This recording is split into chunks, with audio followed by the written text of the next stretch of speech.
Muchísimas gracias nuevamente por continuar con nosotros y vamos a continuar con nuestra sesión de las ponencias de esta 11ª edición del curso de indicación e interpretación de exámenes de laboratorio. Muchísimas gracias a todos los más de 14,000 asistentes que tuvimos en este CIEL.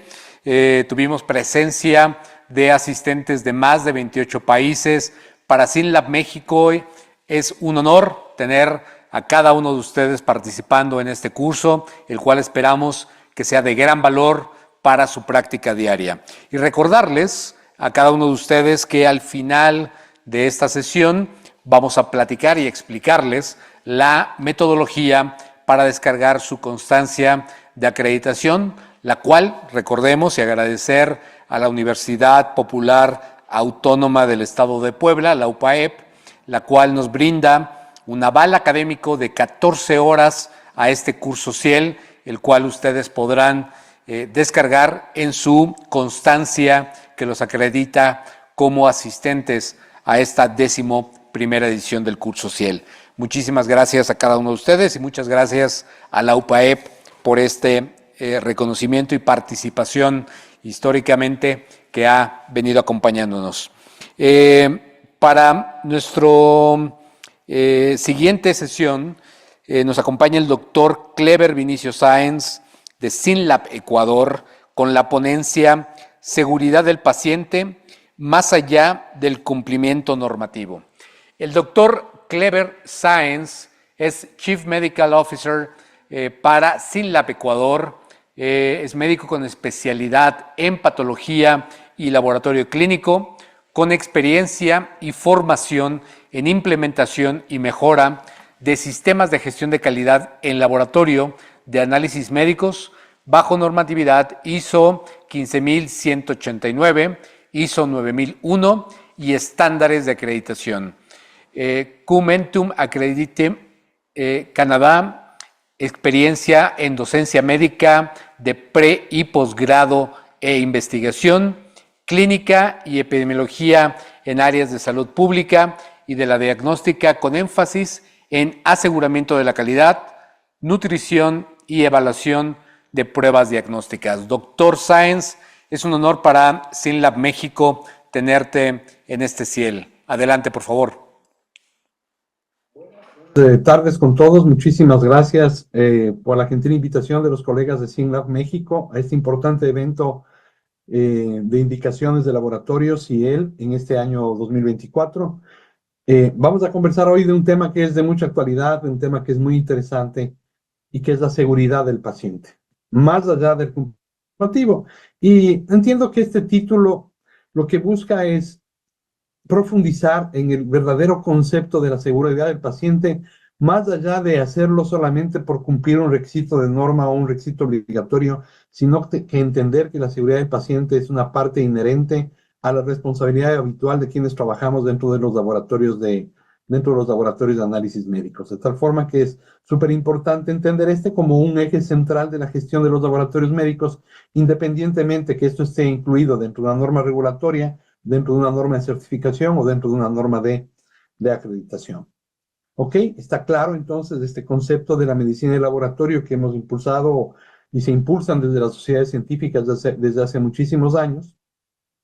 definiendo a la medicina de laboratorio como esta ciencia y disciplina clínica dedicada a la medición cuantitativa o evaluación cualitativa de cualquier sustancia que pueda analizarse en cualquier tipo de fluido biológico o de cualquier especie animal, incluidos humanos, ya sean con fines médicos o de investigación, que permiten entregar información procesable para mejorar la atención y mantener el bienestar tanto de un solo individuo como de una población. Creo que esta definición de medicina de laboratorio engloba muy bien nuestro rol en términos de salud pública y engloba también nuestro rol muy bien desde el punto de vista desde cómo nosotros podemos aportar a la seguridad del paciente, definida como un integral en donde queremos disminuir la probabilidad de eventos adversos. Dentro de los últimos años, este es un aporte muy interesante y es el concepto del brain to brain, que reconoce el rol del laboratorio no solamente como un ejecutor de una prescripción médica en donde nosotros entregamos comillas de un resultado, sino que reconoce ese rol integral del laboratorio y esa interactividad que debe tener con la prescripción clínica. este concepto del brain to brain, cómo el cerebro del prescriptor se debe conectar con el cerebro de quienes trabajamos en el laboratorio para poder asegurar la mejor prescripción diagnóstica en el momento clínico para el paciente correcto, para tomar la mejor para tomar la mejor decisión médica en relación a establecer una verdadera condición de salud, establecer factores de riesgo, establecer un diagnóstico, establecer una eficacia terapéutica, que son las aplicaciones habituales que manejamos los laboratorios de análisis médicos. Este concepto del brain to brain, que va desde la prescripción, la toma, la identificación, el transporte, la preparación, el análisis y el reporte, hasta la entrega de esta información de uso médico que debe ser interpretada por el cerebro del prescriptor en un contexto clínico y con la información que nosotros le entregamos, que además puede ser soportada por un servicio de postventa o asesoría, cierra un círculo súper interesante que está vinculado de manera inherente a la seguridad del paciente. ¿Cómo se define la seguridad del paciente? La seguridad del paciente se define como la ausencia de daños prevenibles a un paciente durante el proceso de atención sanitaria, en particular la reducción o mínimo aceptable de los riesgos de daños innecesarios relacionados con la atención de salud. Miren que esta definición reconoce que lo que buscamos es un efecto preventivo de un daño que se puede entender como posible y que sabemos que puede estar presente hasta en un mínimo aceptable. Es decir, no existe el cero error, no existe la inexistencia de riesgo de daño a un paciente. Lo que hacemos es hacer el mejor trabajo posible para disminuir la probabilidad de este daño. Entonces, ¿qué buscamos desde la definición de la seguridad del paciente? Buscamos primero evitar el daño a través de una atención segura y a través de la prevención de errores. Ese es el concepto integral de prevención del paciente, de seguridad del paciente, en donde está claro que debe existir un permanente proceso de mejora en el proceso total de la gestión de pruebas. Ojo, que el concepto de seguridad del paciente es un concepto médico integral que atañe a todas las personas que participamos dentro del diagnóstico y dentro del manejo de los pacientes. Esto que vemos aquí ahora en pantalla, a su derecha, es quizás o con certeza la publicación más importante sobre seguridad del paciente y que develó el impacto que tienen los errores médicos sobre la seguridad de las personas. Esta publicación hecha en el año 2000 por el Comité de Calidad y Salud de los Estados Unidos de América, Errar es humano, muestra o devela cómo los errores médicos al final generan un porcentaje muy importante de la morbi-mortalidad en pacientes servidos por los sistemas sanitarios. Y lo más interesante es que si bien se identificó aquí que el 80% de errores estaban asociados a problemas médicos en el manejo, en el diagnóstico, una vez que se intervino y se mejoraron todos los sistemas de control, de reporte y de manejo y se volvieron a evaluar años después, se identificó que estos errores fueron más que los que primariamente se identificaron en el año 2000. Esto nos desnuda una realidad sobre la poca capacidad que tenemos los sistemas sanitarios, seguramente, de reportar el error, de identificar el error, de transparentar el error y usarlo como una fuente potencial de aprendizaje, a través de un intento consciente propio de buscar evitar lesiones al paciente causadas por las actividades asistenciales y sanitarias necesarias para el manejo de su condición. Miren que 1 de cada 10 sujetos que sufre de un error médico sufre algún grado de daño. La mitad de estos errores son prevenibles y estos errores son culpables de alrededor de 3 millones de muertes al año, de tal manera que no es un tema menor el tratar de trabajar sobre la seguridad del paciente, evitando estos errores que aparentemente o que evidentemente no son voluntarios, pero que sin embargo tienen un impacto sobre las personas y sobre la salud pública. En este juego entran un montón de actores, ¿no es cierto? Miren esta comiquita que finalmente es cierta cuando uno recuerda mi formación médica. Recuerdo muchísimo los errores que existían en la prescripción de medicamentos, por ejemplo, asociados a la, comillas, letra de médico. Y estas enfermeras que están por aplicar una prescripción médica o por ejecutar una prescripción médica se preguntan, ¿para qué dice, para vos qué dice? ¿Aspirina o arsénico? Y claro, nos lleva a una reflexión enorme. La famosa letra de médico seguramente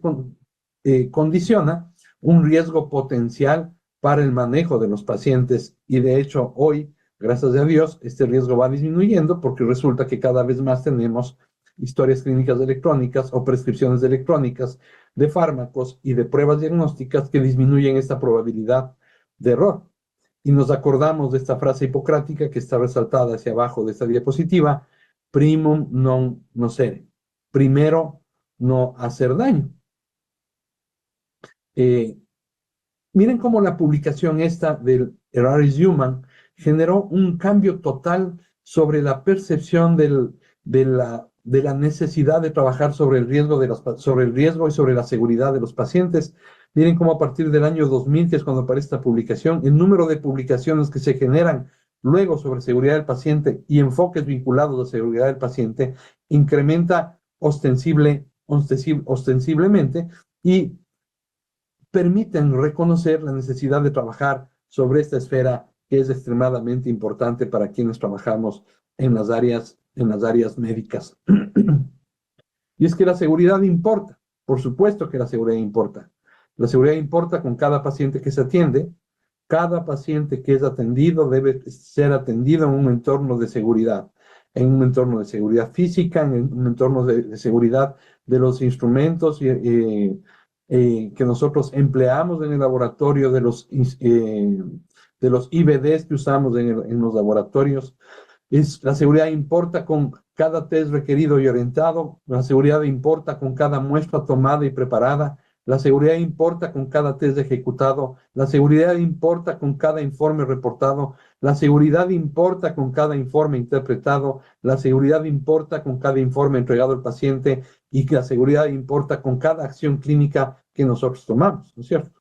Si yo tengo condiciones físicas que no me aportan a la seguridad del paciente, yo recibo pacientes, por ejemplo, de la tercera edad, con mayores probabilidades de riesgo de caída por algunas circunstancias biológicas vinculadas a su edad, seguramente yo debería proveer en mis áreas de atención médica de sistemas de apoyo para estas personas, de rampas de acceso, de sistemas de seguridad en los baños, por ejemplo, que permitan disminuir el riesgo de estos pacientes de frente a un evento adverso, ¿no es cierto? Cuando yo ordeno un test o requiero un test, yo debo estar seguro que ese test va a ser prescrito porque existe una condición clínica y no voy a exponerle a este paciente a ejecutarle un test prescrito de manera inadecuada y que pueda llevar a generar conclusiones erróneas. No se me va a ocurrir a mí, por ejemplo, prescribir un test de TSH a un paciente hospitalizado que está encamado varios días, porque seguramente tendré un resultado falsamente positivo de TSH, cuya elevación no se va a corresponder con un hipotiroidismo, sino por su condición fisiológica de reposo continuo. La muestra tomada y preparada evidentemente también requerirá entenderse como seguridad, porque yo debería tomar la muestra correcta para el paciente correcto, o sea, adecuadamente identificado el tipo de muestra que requiero para el test que yo necesito en las condiciones que yo requiero. Y eso debería asegurar entonces que la información que yo entrego sea la información adecuada para manejarlo. El test que yo ejecuto debería ser el test trabajado en el procedimiento de medida adecuado, adecuadamente validado, adecuadamente controlado, con una carga de error conocida y con un riesgo establecido de probabilidad de saber cuántos resultados pueden estar por fuera de control.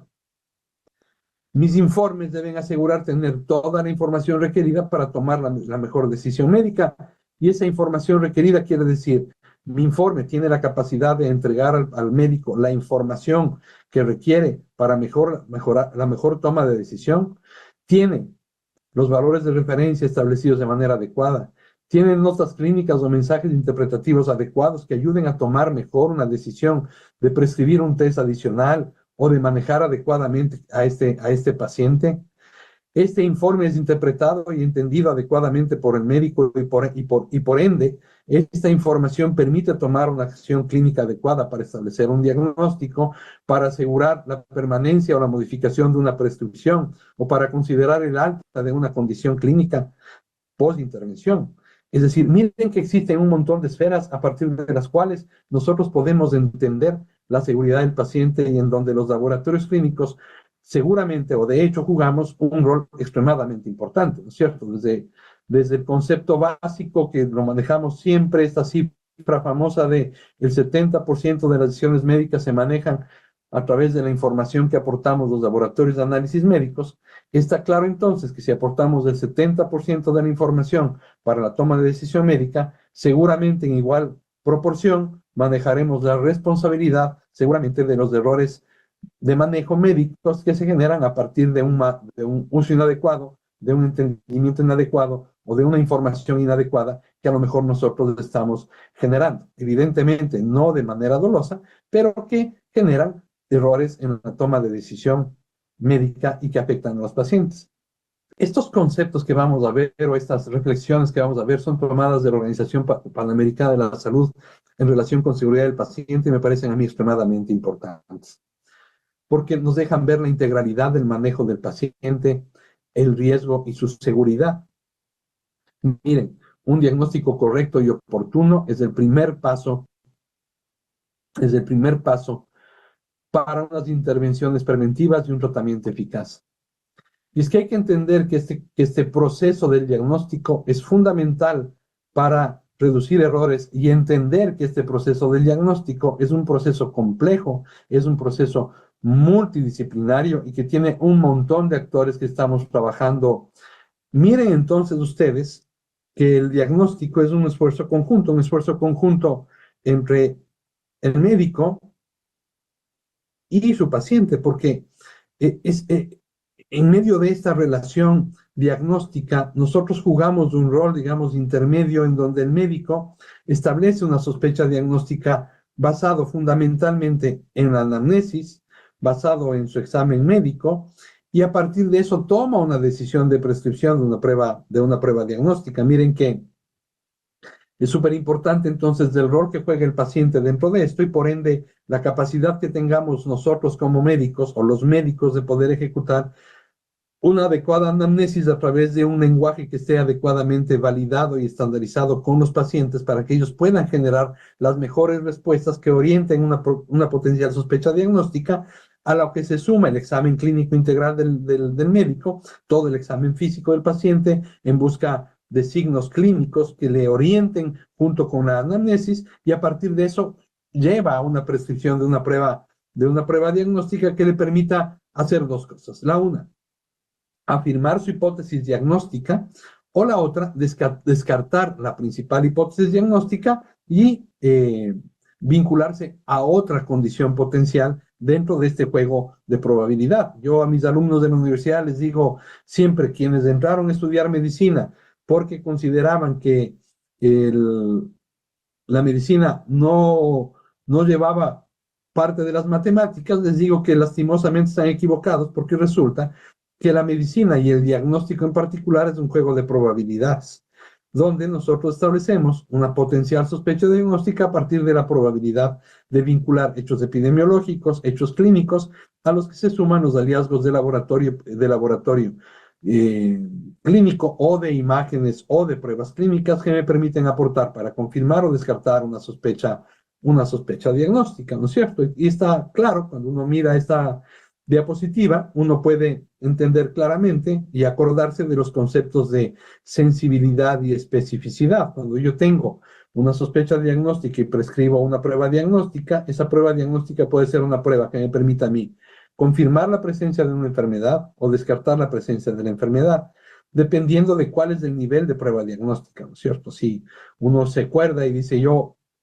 las pruebas diagnósticas pueden ser sensibles o específicas y cada una tiene una aplicación diferente. Yo digo, la sensibilidad es la capacidad que tiene una prueba diagnóstica de poder detectar a sujetos portadores de una condición dentro de quienes poseen esta condición y se trabaja sobre esta columna, ¿no es cierto? Y la especificidad, en cambio, es la capacidad que tiene una prueba diagnóstica para confirmar la ausencia de una condición de entre quienes no tienen esta condición. Y está claro que este concepto de sensibilidad y especificidad es un concepto de aplicación epidemiológica y es un concepto que usamos quienes trabajamos en los laboratorios de análisis médicos para seleccionar pruebas diagnósticas en diferentes condiciones de uso, ¿no es cierto? Porque quizás la condición más fácil en la que uno diferencia el rol de una prueba diagnóstica es reconocer que existen pruebas diagnósticas que me permiten a mí hacer un tamizaje y otras que me permiten confirmar una condición, confirmar o descartar una condición. Son las pruebas de primer nivel y unas pruebas de segundo o tercer nivel. Y acuñamos unos acrónimos para que la gente recuerde siempre esto. CENEX, por ejemplo, cuando hablamos de pruebas de tamizaje, en una prueba altamente sensible, un resultado negativo excluye la enfermedad. Y yo les digo siempre a los chicos de la universidad, el mejor ejemplo de esto es una prueba para VIH, un test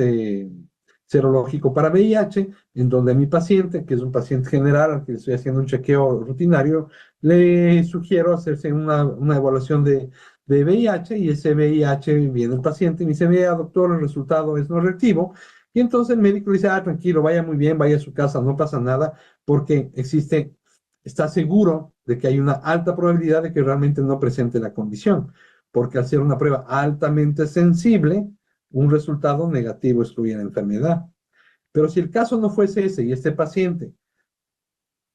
sin ningún factor de riesgo adicional, epidemiológico, acude con ese resultado de ese test de VIH y le dice, doctor, mire, reactivo, a ningún médico se le va a ocurrir pensar que ese paciente, o decirle a ese paciente, sabe que usted tiene VIH. Lo que va a hacer es tomar a ese paciente y llevarle una prueba de mayor nivel, le va a hacer una carga viral ultrasensible o le va a hacer un Western blot, porque va a ser una prueba altamente específica y ese es el valor de un test confirmatorio, en donde esa prueba altamente específica me permite a mí construir otro acrónimo, SPIN, en una prueba altamente específica, un resultado positivo incluye la enfermedad porque tiene muy poca probabilidad de resultados falsos positivos de hacer una prueba altamente específica, ¿no es cierto? Pero miren que este concepto de sensibilidad y especificidad es un concepto meramente epidemiológico y de selección de prueba diagnóstica, pero no es un concepto de utilidad clínica. Al médico le interesa saber cuál es la probabilidad de que un resultado positivo sea realmente positivo y de que un resultado negativo sea realmente negativo. Y eso nos enseñaron habitualmente cuando revisábamos pruebas diagnósticas como valores predictivos positivos y valores predictivos negativos. ¿Cuál es la probabilidad de que un test de que un test dado como positivo por una prueba diagnóstica sea realmente positivo, o cuál es la probabilidad de que un resultado dado como negativo por una prueba diagnóstica sea realmente negativo? La complejidad de este concepto es que lastimosamente la sensibilidad y la especificidad de la prueba diagnóstica varían dependiendo de la prevalencia de la enfermedad. Por eso es que aparece un concepto diferente, y son estos conceptos que ustedes ven acá abajo, que son las razones de verosimilitud o los likelihood radio positivos y negativos, que me permiten a mí establecer una mejor probabilidad en este juego diagnóstico, en donde yo tengo una probabilidad pretest y una probabilidad post-test. Cuando yo veo al paciente clínicamente con su anamnesis y con su examen físico, yo me imagino un escenario de probabilidad diagnóstica de un evento B y de un evento A, perdón, a priori, o probabilidad diagnóstica pretest,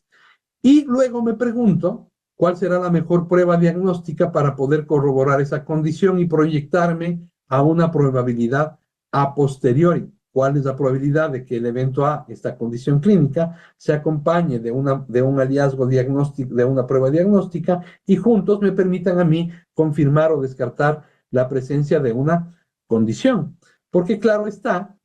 que los tests pueden ser test para hacer diagnóstico o test para descartar diagnósticos, dependiendo de este desempeño de prueba diagnóstica en su capacidad de confirmar o de potenciar una probabilidad pretest o de bajar esta probabilidad pretest a una probabilidad más baja post-test. Miren este ejemplo que es muy simple. Cuando uno mira las razones de verosimilitud positivas y negativas, miren en esta prueba con una sensibilidad del 95% y una especificidad del 99%, y uno calcula esta razón de verosimilitud positiva, que es sensibilidad dividido para uno menos de especificidad, uno obtiene un valor, y este valor es 95, que si uno lo mira como una razón, me está diciendo que por cada 95 resultados verdaderos positivos va a haber un resultado falso positivo. Si yo, en mi sospecha clínica de este paciente, pensemos que este es el desempeño diagnóstico de un test de tuberculosis, ¿ya? Y yo digo, llega un paciente caquético, con tos hemoptoica, con una auscultación pulmonar que sugiere la presencia de una caverna pulmonar. Y yo, cuando vi esto, cuando yo hice esta evaluación clínica, dije, es altamente probable, porque además viene de una zona endémica de tuberculosis. Tiene condiciones socioeconómicas de riesgo, vive en hacinamiento con otros pacientes tuberculosos, mi probabilidad pretest seguramente va a ser muy alta. Supongamos que yo pienso, digo, 90% de probabilidades de que esto sea tuberculosis. Le hago un seriado de 100 Nielsen en esputo, cuya sensibilidad es del 95% y la especificidad es del 99%, me estoy inventando, no son realmente los valores, y proyecto con un likelihood radio de 95, miren, si el likelihood radio es de 95 y yo tengo 90, seguramente, miren cómo cruzo por aquí, por el likelihood radio, seguramente mi sospecha diagnóstica se acerca muchísimo al 100%, y digo, altamente probable este sujeto con esta clínica más este test positivo de que sea tuberculosis. Pero si el test es negativo, ¿qué pasa? Y entonces juego con la razón de verosimilitud negativa y digo, este test tiene una especificidad del 99% y una sensibilidad del 95%, uno menos especificidad, menos sensibilidad, me está hablando a mí de falsos negativos. Digo, mis resultados falsos negativos en relación contra los verdaderos negativos. Y obtengo un valor de 0.05. Hay un 5% de probabilidades de que ese resultado sea un resultado falso negativo. Entonces digo, muy bien, entonces este paciente que tenía 90, miren con esta razón de verosimilitud negativa de 0.05, la probabilidad diagnóstica baja al 40%. Si el resultado es negativo. Digo, clínicamente, este resultado de esputo negativo me da una razón de verosimilitud negativa de 0.05, entonces mi sospecha clínica del 90% bajó alrededor del 40%. Y yo tengo que pensar entonces dos cosas. Uno, requiero hacer una reevaluación de ese test,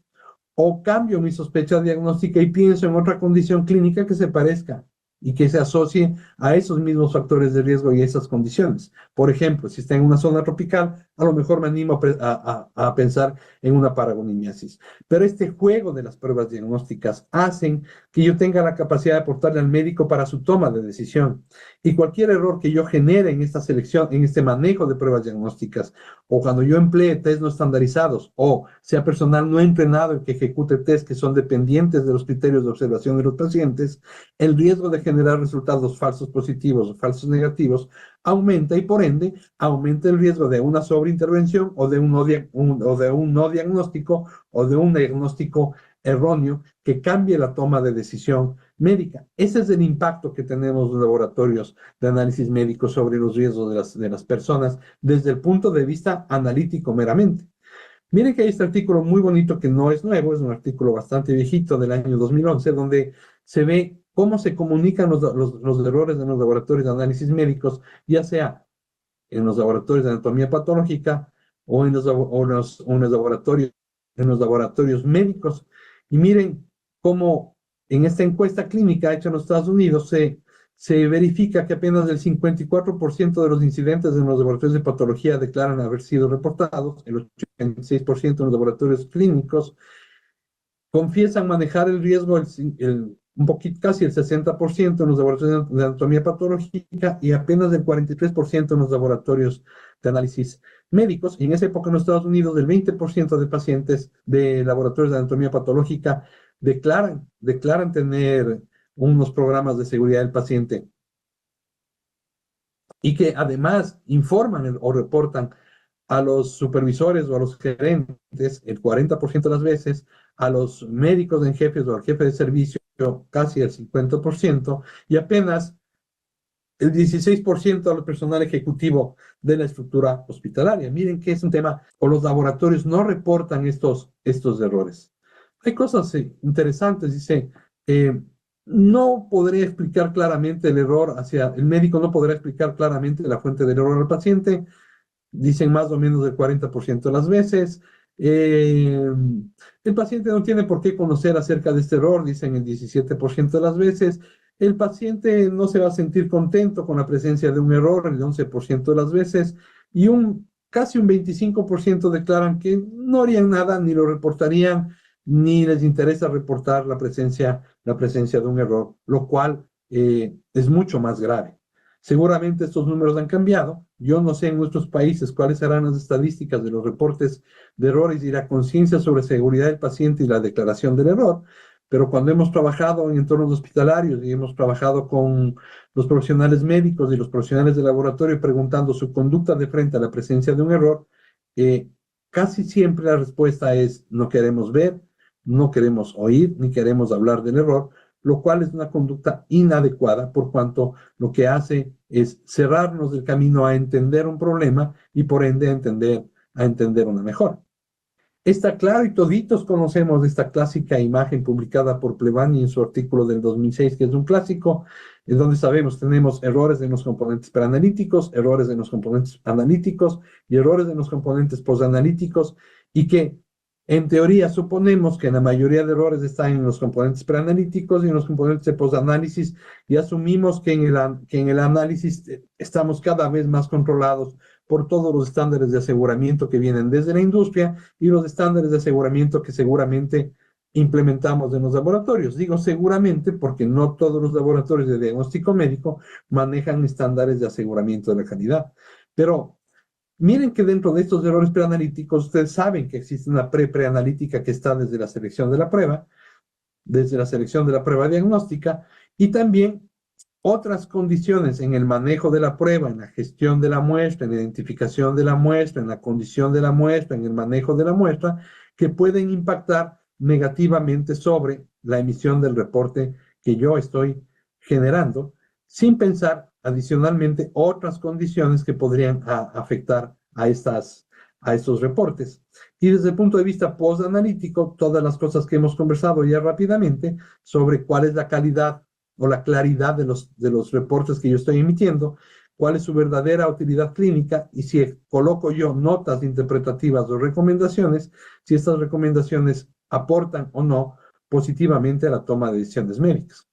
Está claro que desde el punto de vista analítico hemos mejorado un montón y que de hecho eso ha aportado mucho.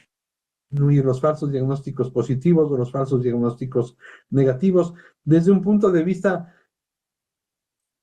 de la gestión de la calidad metrológica de lo que hacemos en el laboratorio, ¿no es cierto? Si uno mira los reportes, por ejemplo, del impacto que ha tenido la trazabilidad del colesterol, por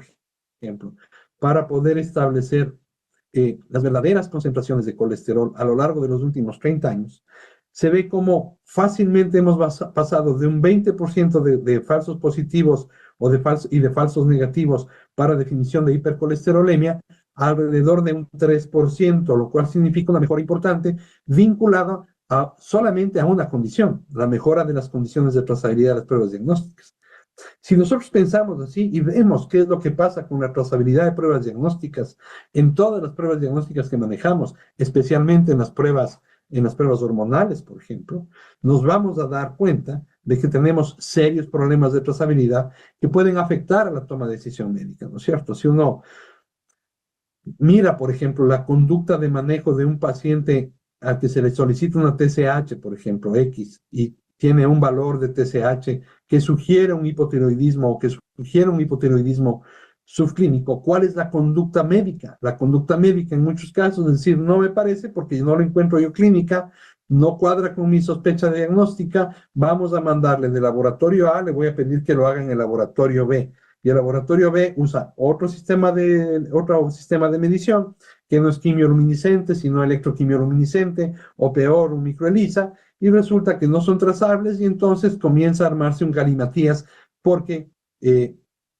estamos no entendiendo la medición diagnóstica desde todas las condiciones y las esferas de la pureza metrológica, en donde se recomienda, en estos casos donde las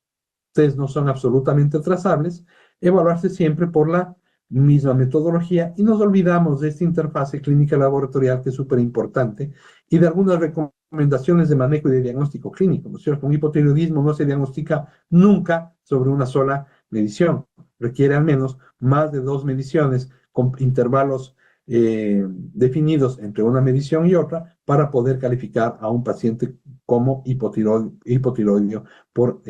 varias razones clínicas.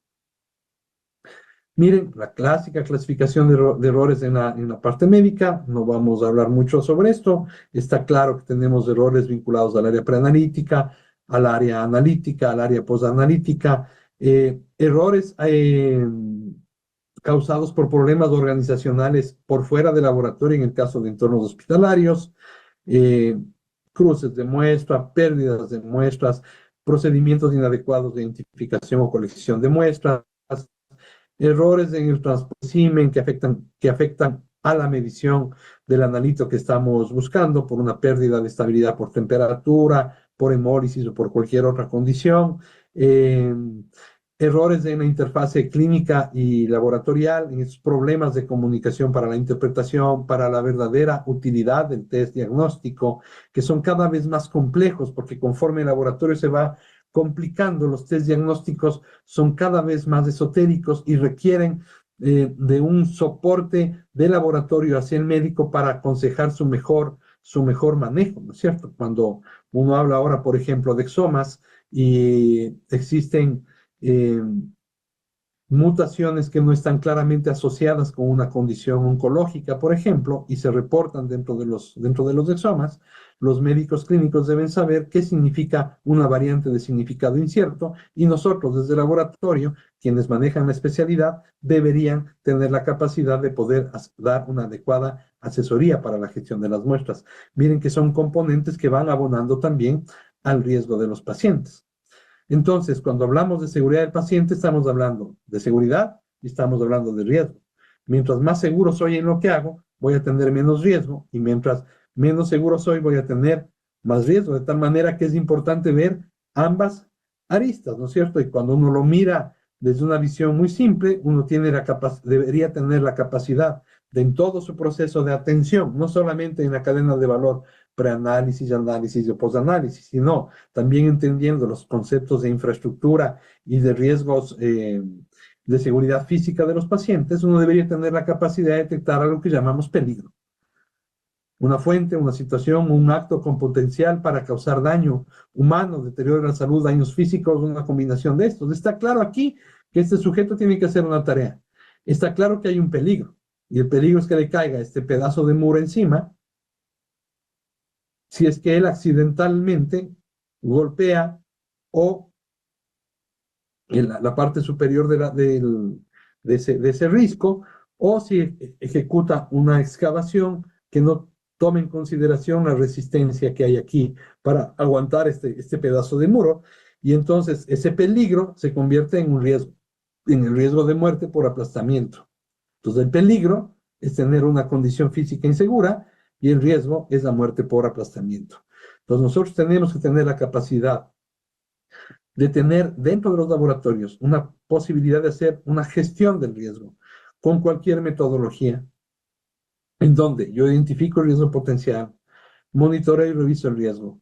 trato el riesgo, evalúo el riesgo, analizo el riesgo y a partir de eso construyo un entorno seguro desde todos los puntos de vista de la gestión preanalítica, de la gestión analítica, de la gestión postanalítica, de la seguridad física de los pacientes y las personas que acuden a nuestras instalaciones, aplicando una de las muchas metodologías que existen para evaluar riesgo, ¿no es cierto? Uno puede evaluar riesgo con metodología ANFE, por ejemplo, y establecer probabilidad de impacto. Otros pueden establecer probabilidad de que exista un riesgo, el impacto del riesgo y además poder evaluar el ambiente de control y sobre esto decidir en qué riesgos intervenir. Lo que está claro es que no existe cero riesgo y por ende nunca existe 100% de seguridad. Siempre habrá probabilidad de que existan actos inseguros, de que exista una pérdida de seguridad del paciente por presencia de un riesgo. Lo importante es tenerlos identificados y asegurar una estrategia de mitigación para que este riesgo sea el más bajo posible para que no puedan presentarse estos eventos adversos, ¿no es cierto? Si uno ve las cosas que uno puede trabajar desde el área analítica, por ejemplo, está claro, debe tener una selección de método, una validación de método, un entrenamiento adecuado del personal, implementar mis sistemas de aseguramiento de la calidad con control interno y control externo, cuidando las condiciones ambientales, del personal, el equipamiento, la trazabilidad, incorporando en mis reportes de resultados mecanismos de control de la data transmitida desde los sistemas de información del laboratorio, evaluando qué tan adecuados son los sistemas de reporte que yo tengo y los comentarios interpretativos que manejo, y todas las condiciones previas para el manejo de la muestra. Proveo toda la información para definir cuál es la prueba adecuada para el paciente adecuado en una condición clínica X, Y o Z. ¿Está la gente clara cuáles son las condiciones de toma de muestra, de almacenamiento, de custodia, de descarte? ¿Cómo se debe manejar esa muestra? ¿Cómo se debe reportar? ¿Cómo se debe identificar?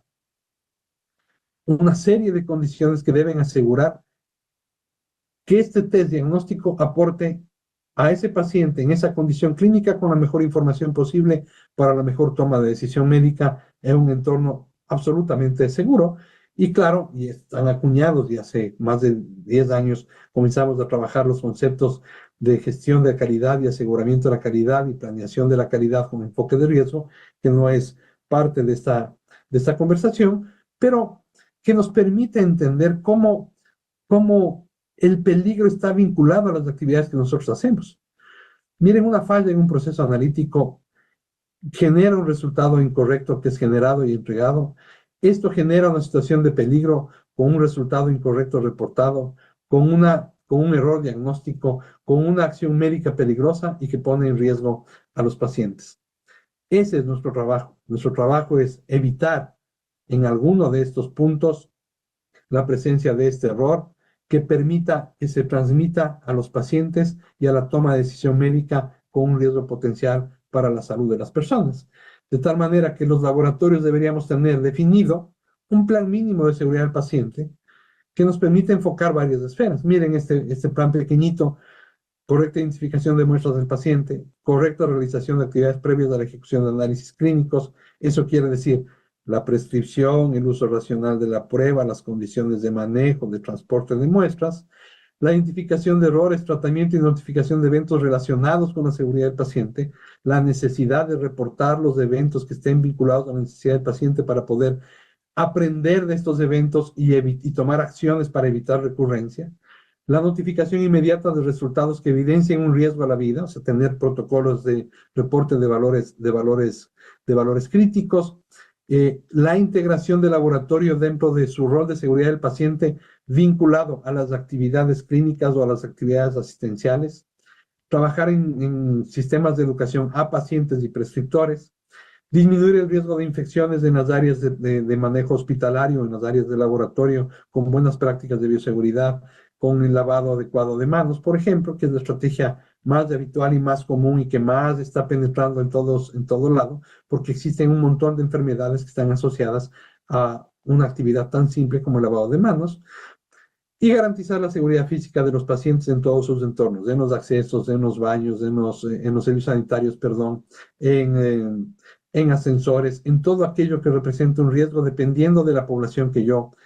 maneje. De tal manera que este tema de la gestión de la seguridad del paciente. Es una responsabilidad que cada vez penetra más dentro de los temas sanitarios, en donde quienes trabajamos en los laboratorios de análisis clínicos debemos estar perfectamente comprometidos y transformarnos permanentemente en actores importantes dentro de la seguridad del paciente. Me parece que con esto hemos abordado un tema extremadamente interesante en un tiempo muy corto y espero haber satisfecho algunas inquietudes o haber dejado la inquietud sobre un tema que requiere ser introducido de manera prioritaria dentro de la gestión de los laboratorios de análisis médicos. Nuevamente agradezco a Ciel por su gentil invitación, a SYNLAB México y a todos los actores que participamos en este evento tan importante para la medicina de laboratorio en México y en la región.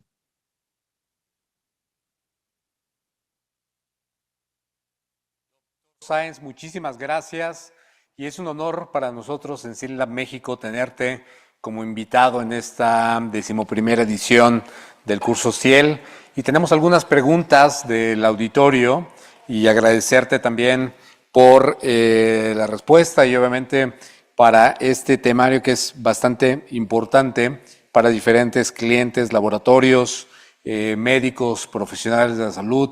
hospitales aquí en México. Una de las primeras preguntas que nos hacen, doctor, es ¿cuál es el protocolo del manejo de valores de alarma en pacientes ambulatorios y pacientes hospitalizados? Bueno, muchísimas gracias por la pregunta. Bueno, depende, hay muchos protocolos. En realidad, el manejo de los valores críticos tiene un valor muy alto dentro de los laboratorios, ¿ya? Digamos,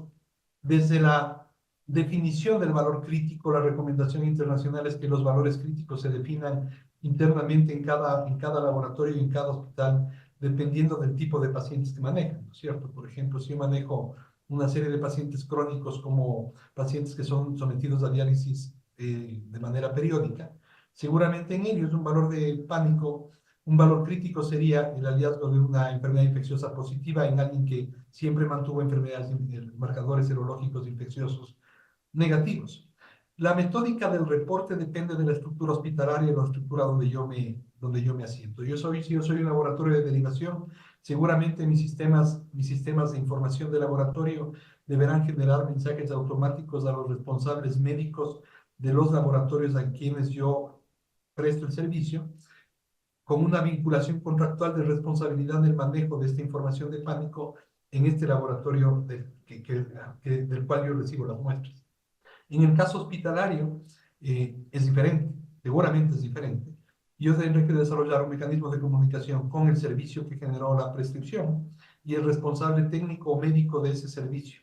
Si es que esa respuesta, no sé, si yo no logro tener un contacto directo de la respuesta de la entrega de ese valor de pánico, inmediatamente debería buscar, no más de 30 minutos luego, una vía alterna para asegurar la entrega de este reporte. Yo no sé si quienes nos escuchan saben el origen de los valores críticos, pero el valor crítico se declaró por primera vez en 1969 en un hospital de Massachusetts cuando entró un paciente en coma a un servicio, se pidieron las pruebas de laboratorio, el laboratorio entregó los resultados dentro de las primeras 2 horas, los dejó en el mesón de la terapia intensiva entregando los reportes, todos los resultados eran normales excepto una glucosa que estaba reportada con un valor de 6 miligramos por decilitro. Los médicos de servicio, como estaban con un montón de casos críticos, no revisaron el caso sino hasta la mañana siguiente, donde trataron de corregir los niveles de glucosa, pero el daño cerebral ya se había provocado. Ese fue el primer caso que generó la aparición de estos protocolos de valores críticos, que inicialmente fueron llamados de pánico, pero los médicos se resintieron y dijeron que los médicos no tenemos pánico ante ninguna condición clínica y por eso ahora se llaman críticos. Pero uno tiene que definir claramente el mecanismo dentro de cada organización y asegurar el registro de la persona a la que se entregó el resultado, la hora a la que se le entregó, de tal manera que nuestra responsabilidad sea transferida al tomador de decisión. Muchísimas gracias, doctor, y nos hablas mucho de la responsabilidad que tenemos en los laboratorios en este rol dentro del sistema de salud. La segunda pregunta que nos hacen, doctor, es en la toma de muestra sanguínea se pueden producir hematomas, infecciones, flebitis y en una menor proporción lesiones nerviosas. ¿Cuáles serían las recomendaciones para abordar estas complicaciones en la toma de muestra de un paciente oncológico? Pues la pregunta está súper buena, muy complicada de, de responder en un tema tan puntual. A ver, yo creo que lo que hay que asegurar primero es el adecuado entrenamiento de los operadores que trabajan en el área de flebotomía, ¿cierto? Los pacientes oncológicos tienen vías de acceso extremadamente difíciles y eso hace que deban emplearse herramientas accesorias para poder ejecutar la toma, transiluminadores u otras formas de toma de muestras eh, que pueden ser incluso tomas arteriales en el caso de que la toma no sea fácil. Lo segundo es llevar un riguroso registro de los incidentes que tenemos en la toma de muestras, de tal manera que podamos definir cuál es la frecuencia, si es que esa frecuencia está relacionada con un flebotomista en particular, si está relacionada con alguna condición que yo pueda controlar o mejorar para disminuir la presencia de estas incidencias. Yo digo siempre, cuando uno quiere controlar el error y mitigar el riesgo, lo primero que hay que hacer es medirlo adecuadamente. Hay que implementar una estrategia de medición y a partir de eso trabajar las medidas de corrección. La educación siempre será la mejor herramienta para entrar en esto y el usar las herramientas adicionales que podamos para mejorar las condiciones en la toma. Hay que hacer los registros del seguimiento y el impacto que ha tenido hasta el final de una lesión, por ejemplo, de nervio mediano que podría ser por flebotomía y revisar si es que estamos realmente generando lesiones incapacitantes temporales o permanentes en este tipo de pacientes. Perfecto, doctor. Muchísimas gracias. La verdad es de que un gusto, un honor tenerte con nosotros en esta sesión del CIEL y agradecer también al equipo de SYNLAB Ecuador por esta vinculación que tenemos aquí en SYNLAB México, a todo el equipo también de Ecuador, muchísimas gracias y que tenemos también asistentes de Ecuador dentro de este curso. Doctor Sáenz, una última colaboración, un último pensamiento de esta sesión tuya. Pues yo creo que hay que entender el rol que tenemos los laboratorios de análisis médicos, no como ejecutores de pruebas diagnósticas, sino como aportantes de información para la toma de decisiones médicas. Correcto. Desde una visión nueva y refrescante de la medicina en laboratorio, donde aportemos a la medicina de valor, asegurando el mejor test diagnóstico posible para ese paciente en ese momento clínico y que permita tomar la mejor decisión, disminuyendo la probabilidad de generar información que pueda terminar en una decisión médica equivocada y aportando positivamente al equipo de trabajo, ya sea en los aspectos ambulatorios o en los aspectos hospitalarios, siempre para aportar a la evaluación de la condición de salud, al diagnóstico, a la evaluación de la eficacia terapéutica o a la estimación de riesgo. Creo que ese es un rol fundamental nuestro y acordarnos el principio socrático de primum non nocere, primero no hacer daño, que es la parte fundamental del ejercicio profesional. Muchísimas gracias y agradecerles a todos ustedes por su paciencia, por su tiempo y por la gentil invitación.